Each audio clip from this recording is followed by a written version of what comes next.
Un riche entrera difficilement. Matthieu chapitre 19, versets 22 à 24. Il n'est pas nécessaire d'avoir beaucoup de connaissances bibliques pour savoir que le sujet de la richesse occupe un grand espace dans les Écritures. Il y a plus de versets consacrés à l'argent qu'à la foi et à la prière. Jésus parle davantage de l'argent que du ciel et de l'enfer réunis. En fait, 15% des paroles de Jésus concernent la richesse et son influence sur les hommes. Notre étonnement s'accroît encore plus lorsque nous observons que Jésus semble lier l'argent au salut même. Vous connaissez sans doute l'histoire de Zachée. Zachée est ce riche percepteur d'impôts qui déclara devant Jésus sa résolution de donner la moitié de ses biens aux pauvres et de restituer le quadruple à ceux à qui il aurait fait tort. Ce bel exemple de charité et de justice incita le Seigneur à dire « Aujourd'hui, le salut est venu à cette maison. » Luc chapitre 19, verset 9. Le salut était entré ce jour-là dans la maison de Zachée. Voilà une stupéfiante déclaration. Jésus a constaté que le salut se réalisa dans le cœur de ce riche homme par sa volonté à utiliser généreusement son argent pour la gloire de Dieu et le bien de ses voisins. La Bible mentionne un autre personnage qui, sur le plan spirituel, se situe à l'exact opposé de Zachée. On le décrit comme un jeune et riche notable. Notre dernière leçon portait justement sur cet homme. Nous avons vu que celui-ci se jeta aux pieds de Jésus en demandant quel bien il devait faire pour s'assurer la vie éternelle. En réponse, Jésus cite une partie des 10 commandements. L'homme affirme qu'il les a tous gardés. Alors le Seigneur lui dit, « Si tu veux être parfait, vends ce que tu as et donne aux pauvres, et tu auras un trésor dans le ciel. Et viens, suis-moi. » Matthieu chapitre 19, verset 21. L'histoire se termine plutôt mal. Le notable s'en alla, refusant d'obéir. Regardons la conclusion de cet événement. Matthieu chapitre 19, versets 22 à 24. Après avoir entendu ces paroles, le jeune homme s'en alla tout triste, car il avait de grands biens. Jésus dit à ses disciples, « Je vous le dis en vérité, un riche entrera difficilement dans le royaume des cieux. Je vous le dis encore, il est plus facile à un chameau de passer par le trou d'une aiguille qu'à un riche d'entrer dans le royaume de Dieu. » Notez que Jésus n'a pas dit aux riches, « Donne 10% de tes avoirs aux pauvres. » Il n'a pas non plus dit, « Démarre un fonds d'investissement et donne les revenus du capital aux pauvres. » Le jeune homme n'aurait sans doute pas hésité à suivre ses instructions. Le Seigneur lui propose une action beaucoup plus difficile, l'abandon de tous ses biens. Comme nous l'avons mentionné dans la précédente leçon, il ne faudrait pas voir dans cet ordre l'énoncé d'un principe général d'après lequel chaque disciple devrait nécessairement se dépouiller de toutes ses possessions. L'instruction concernait cet homme en particulier. Jésus savait que son attachement aux richesses terrestres l'empêchait d'obtenir la vie éternelle. C'était une pierre d'achoppement dont le notable devait absolument se débarrasser. C'est pourquoi Jésus lui demande de tout vendre. Mais le sacrifice était trop grand aux yeux de l'homme riche. On nous dit qu'il ne pouvait pas se résoudre à tout céder parce qu'il aimait trop ses biens matériels. Après avoir entendu ces paroles, le jeune homme s'en alla tout triste, car il avait de grands biens. Verset 22. Comparez cette situation à celle de Zachée. Jésus évalua la véritable condition spirituelle de Zachée par son empressement à se départir de son argent pour aider les pauvres. De la même façon, Jésus jaugea la véritable condition spirituelle du riche notable par son refus de renoncer à ses richesses. Je crois que cet homme était réellement sincère dans sa recherche de la vie éternelle. Tellement sincère qu'il ressentit de la tristesse quand il a fait le choix de s'en détourner. Mais sa sincérité ne suffisait pas pour le faire entrer dans la vie. Ce qui compte à la fin, c'est sa réponse à cette question. Dans quelle mesure était-il préoccupé d'obtenir la vie éternelle? Jusqu'où était-il prêt à aller? Sa réaction indiquait qu'il n'était pas disposé à aller jusqu'au bout. Et cette question nous concerne également. Dans quelle mesure est-ce que je veux entrer dans le royaume de Dieu?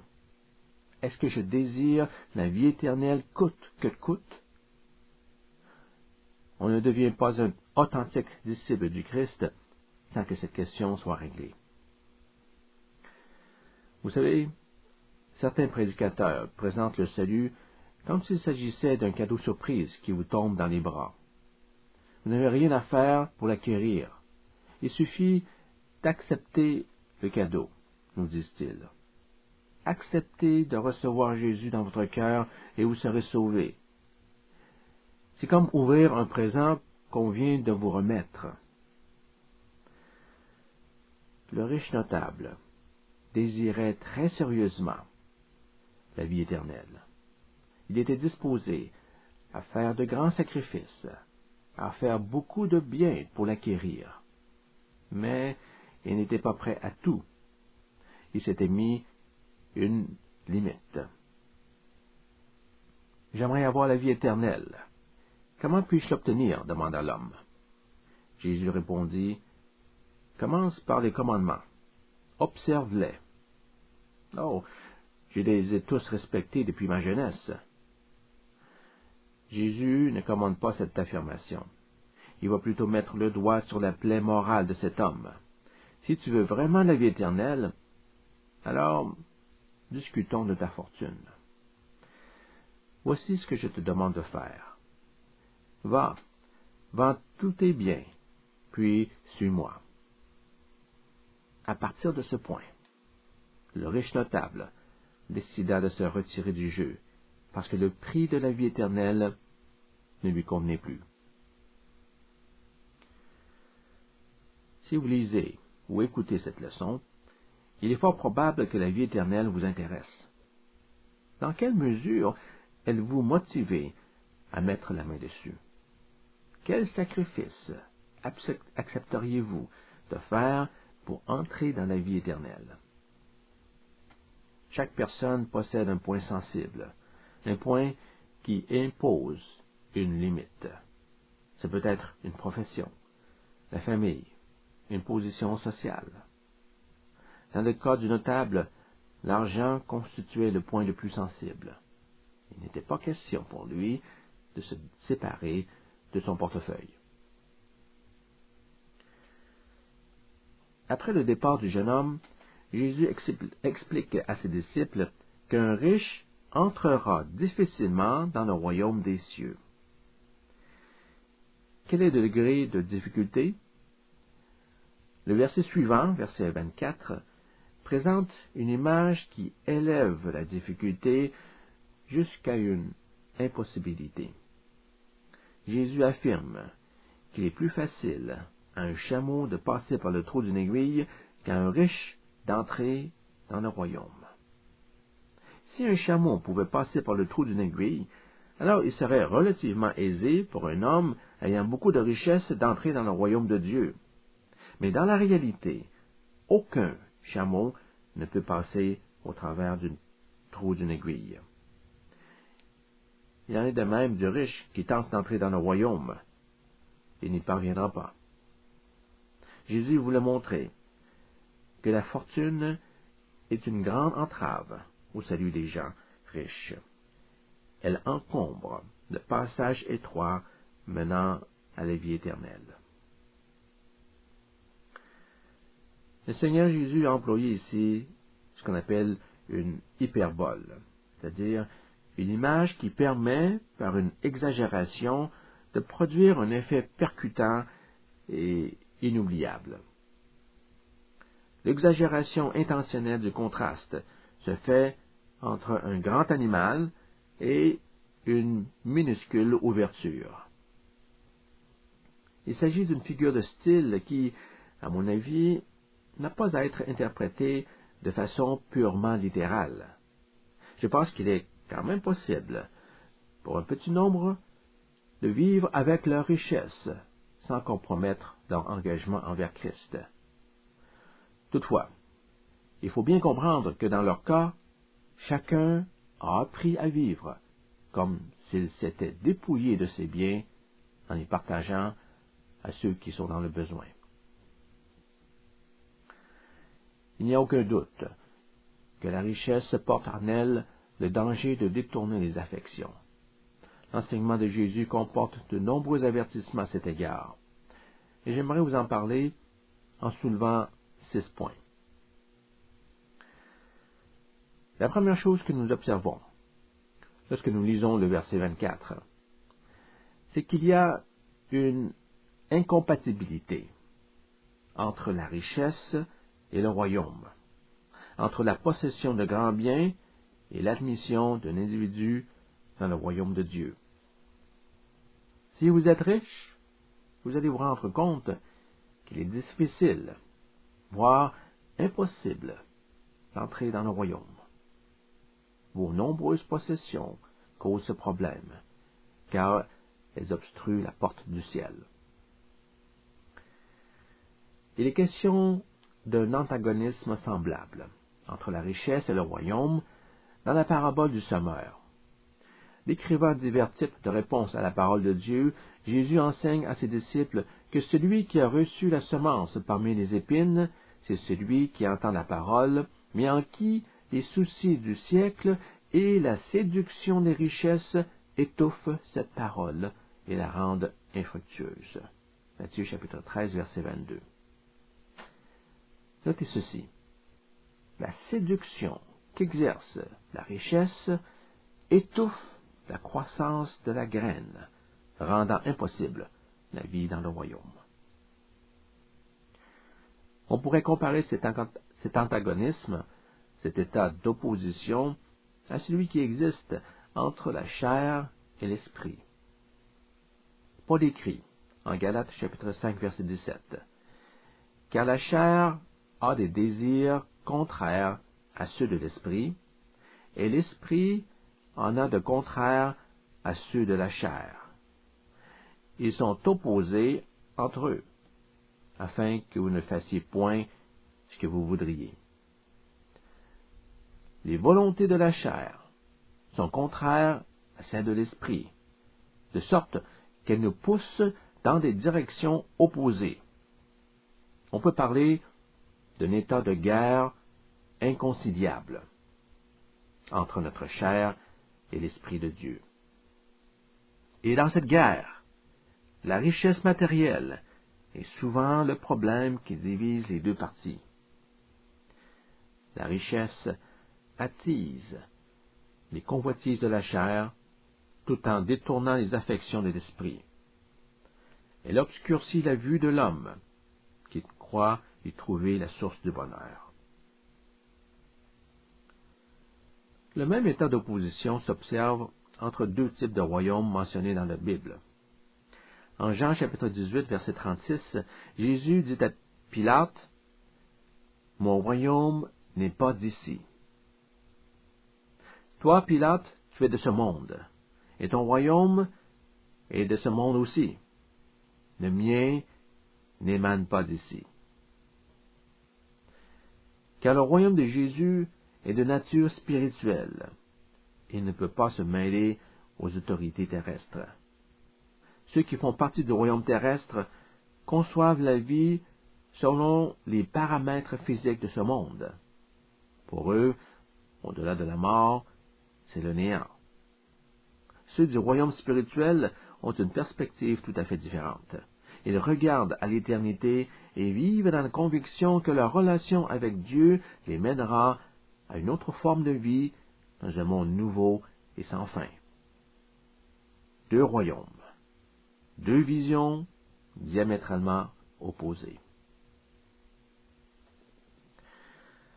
Ceci m'amène à parler du second point. Cet antagonisme entre la richesse et le royaume de Dieu se manifeste dans nos vies par une rivalité d'attention. L'argent devient un rival du royaume pour l'attention de notre cœur. Les priorités d'un disciple sont déterminées par ce qui attire le plus son cœur. S'il accorde peu d'attention aux choses de Dieu, cela signifie probablement que ses intérêts se portent ailleurs. Il y a d'autres choses qui occupent son temps et ses pensées, d'autres choses qu'il aime davantage. Dans ce sens, le riche notable était confronté à la question suivante. Qu'est-ce que tu aimes le plus? Les biens de la terre ou le royaume de Dieu? Nous voyons par cet exemple que les grands biens du jeune homme rivalisaient avec Dieu pour qu'il leur donne son cœur. Et malheureusement, le notable avait donné son cœur à ses richesses. Plus un homme possède de richesses, plus il lui sera difficile de s'en détacher. En Matthieu chapitre 6, verset 21, le Seigneur Jésus fait la déclaration d'une vérité universelle concernant l'argent. Car là où est ton trésor, là aussi sera ton cœur. Le cœur d'un homme est lié à ce qu'il thésaurise le plus. C'est comme si le Seigneur nous disait, « Montre-moi les relevés de tes comptes bancaires, ainsi que les reçus de toutes les dépenses de la dernière année. Lorsque je les aurai regardés, je pourrai te dire où se trouve ton cœur. Je te dirai quelles sont les choses auxquelles tu attribues le plus de valeur. Si la possession des biens matériels est une priorité, cela signifie que ton trésor se trouve sur terre. Par conséquent, là, c'est là aussi où tu auras mis ton cœur. Peu importe ce que tu professes sur ta foi. Le troisième point est intimement lié au point précédent. L'antagonisme entre la richesse et le royaume de Dieu se présente sous la forme d'une rivalité de loyauté. Je parlais d'une rivalité d'attention, je parle maintenant d'une rivalité de loyauté. Jésus l'exprime en ces termes à Matthieu chapitre 6, verset 24.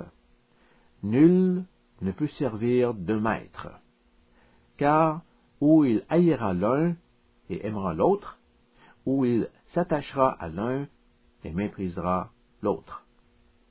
Vous ne pouvez servir Dieu et Mammon. » Mammon désigne ici toutes les richesses matérielles. Et remarquez ceci. Jésus n'a pas dit qu'il était mauvais de servir Dieu et Mammon, ou qu'il est difficile de servir Dieu et Mammon. Il a dit qu'il est impossible de servir en même temps Dieu et l'argent. Certaines relations sont exclusives du fait de leur nature. Notre relation avec Dieu en est une de ce genre. Dieu exige un cœur entier. Il exige que notre cœur ne soit pas partagé avec quelqu'un d'autre. Si nous sommes attirés par une autre relation, un choix devra se faire. Ou nous mettons Dieu au premier plan, ou nous rejetons sa seigneurie sur nos vies.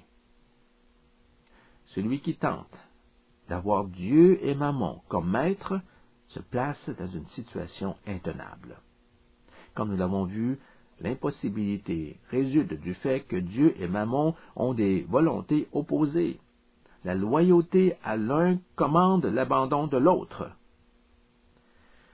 Jésus le souligna d'une autre manière en Marc chapitre 12, verset 30. Tu aimeras le Seigneur ton Dieu de tout ton cœur, de toute ton âme, de toute ta pensée et de toute ta force. Le mot-clé dans ce verset est le mot « tout », pas à moitié ou à 90%, mais tout. Tu aimeras totalement le Seigneur. En demandant au jeune homme riche de vendre tout ce qu'il possédait, Jésus le plaçait devant une décision. L'homme devait choisir le maître qu'il voulait servir. Et l'histoire nous dit qu'il décida de choisir Mammon. Passons au 4e point. L'argent peut engendrer une envie démesurée pour des biens matériels. C'est l'avertissement que Jésus donna à la foule en Luc chapitre 12, verset 15.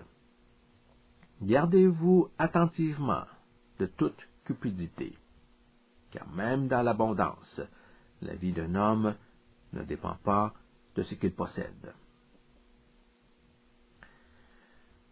Plusieurs d'entre vous ont sans doute eu la même expérience que moi en matière d'argent.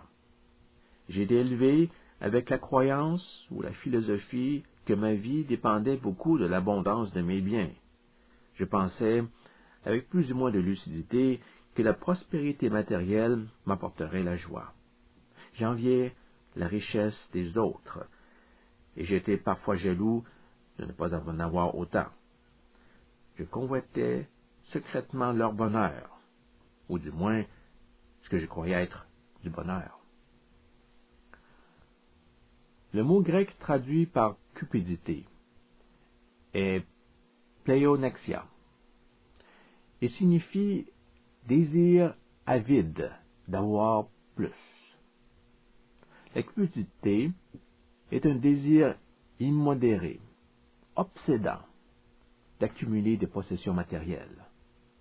Ce désir ne tient pas compte ni de ses propres besoins, ni de la situation des autres. Toujours plus. Voilà la motivation de la plupart des gens face à l'argent, et contre laquelle Jésus nous met en garde. Lorsque vous goûtez à l'argent, vous éprouvez un bien-être. Vous l'associez à une certaine satisfaction, bien qu'elle soit temporaire. Alors vous désirez en avoir davantage. Et lorsque vous êtes à nouveau satisfait, vous en voulez encore. Plus il vous apporte de la satisfaction, plus vous en voulez. Petit à petit, le désir pour l'argent devient dévorant. Il envahit votre vie. C'est ainsi que la cupidité s'installe dans votre cœur. Son effet pourrait se comparer à celui d'une drogue dont le toxicomane devient dépendant. On se plaint parfois d'avoir trop mangé, mais personne ne se lamente d'avoir trop d'argent. L'insatiabilité du désir pour l'argent est une déviation qui fait passer l'homme à côté du but de son existence. Tout occupé de sa richesse terrestre, il ne voit pas la nécessité d'avoir un trésor céleste, de consacrer, de considérer la vie à venir. Pourquoi se soucier de l'avènement du royaume de Dieu dans un futur inconnu quand l'argent procure du plaisir maintenant? Ainsi pense l'homme naturel. Nous arrivons maintenant au 5e point. En Luc chapitre 16, verset 9, Jésus emploie une curieuse expression pour désigner l'argent. Lisons ce passage. Luc chapitre 16, verset 9. Eh bien, moi je vous dis, faites-vous des amis avec le mammon de l'injustice, pour que, quand il fera défaut, il vous accueille dans les demeures éternelles. C'est le mot injustice qui nous rend perplexes. Pourquoi l'argent est-il appelé le mammon de l'injustice? L'argent peut-il être injuste? Comprenons bien la nature de l'argent. L'argent, ou la monnaie, est un outil économique inventé par les hommes pour simplifier le commerce. Il permet d'échanger facilement n'importe quel bien ou service. Sans l'argent, nous serions encore dans une économie de troc. L'argent n'est en soi ni moral ni immoral. Il est amoral, c'est-à-dire qu'il n'y a intrinsèquement rien de mal ou de bon à posséder de l'argent. On ne peut donc pas accuser l'argent d'être injuste. L'argent peut paraître moralement bon quand il est utilisé pour faire du bien. Par exemple, on peut s'en servir pour nourrir, habiller et abriter les démunis de la rue. Mais en réalité, la bonté réside dans la personne qui a fait ces actions. De notre côté, l'argent peut être utilisé pour commettre le mal. Ainsi, avec de l'argent, on peut s'acheter des faveurs sexuelles, soudoyer un politicien ou se procurer de la cocaïne. Notez à nouveau que l'élément moral de ces actions se trouve dans l'utilisateur, mais non pas dans l'argent. L'argent est donc un puissant outil pour répandre tant le bien que le mal, selon qu'il est utilisé dans la justice ou dans l'injustice. Comme je l'ai mentionné, il est amoral. Il n'est ni bon ni mauvais. Si l'argent devient un problème, c'est à cause de la dépravation de l'homme. Nous vivons dans un monde où chaque personne est sous l'influence du péché. Or, dans les mains des hommes pécheurs, l'homme devient, c'est-à-dire l'argent, devient tôt ou tard un instrument pour commettre toutes sortes d'iniquités. C'est justement la raison pour laquelle Jésus appelle l'argent le mammon de l'injustice, en Luc chapitre 16, verset 9. En grec, l'expression mammon de l'injustice signifie mammon qui conduit à l'injustice. Avec le temps, il y a en effet presque toujours une certaine injustice liée à l'argent, soit dans la manière dont cet argent a été acquis, soit dans l'usage qu'on en fait. Jésus dit, « Regardez cette monnaie. Elle a souvent passé entre les mains d'individus aux motifs impurs. Elle porte les traces du péché.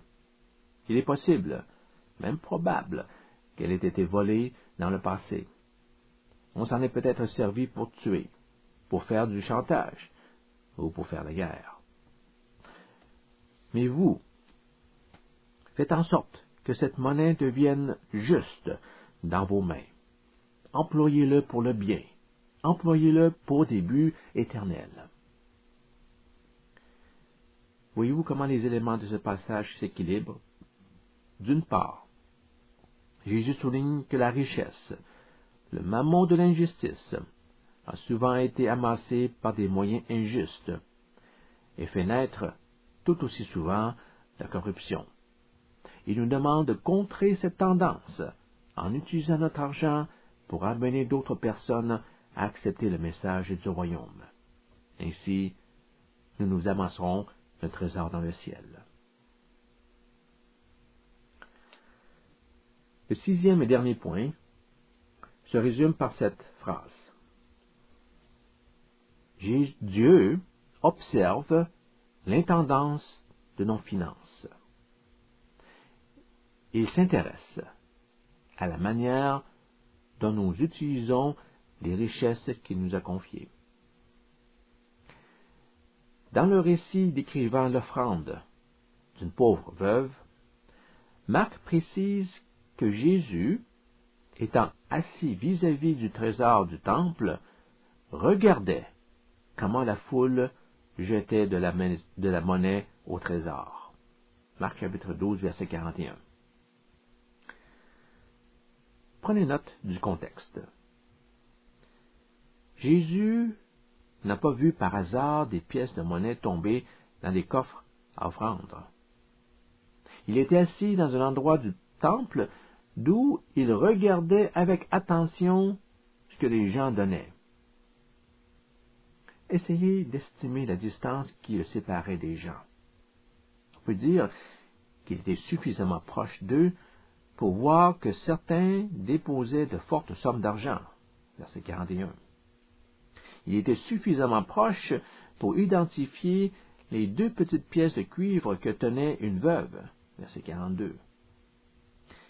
Il ne se serait pas assis aussi proche de la foule s'il n'était pas intéressé à connaître qui donnait quoi. Le message pour nous est clair.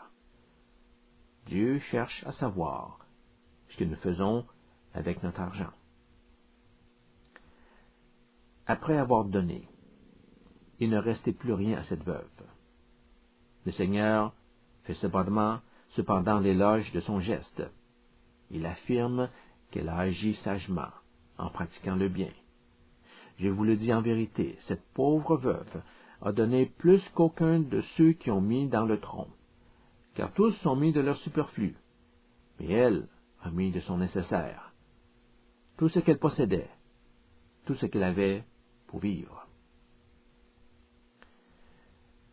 Ayons face à l'argent la même attitude que cette femme. Par son don, elle exprima sa conviction que tout appartient au Seigneur, qu'il est digne de tout et qu'il doit tout avoir. Si le riche notable avait eu cette attitude, il aurait acquiescé à la demande de Jésus.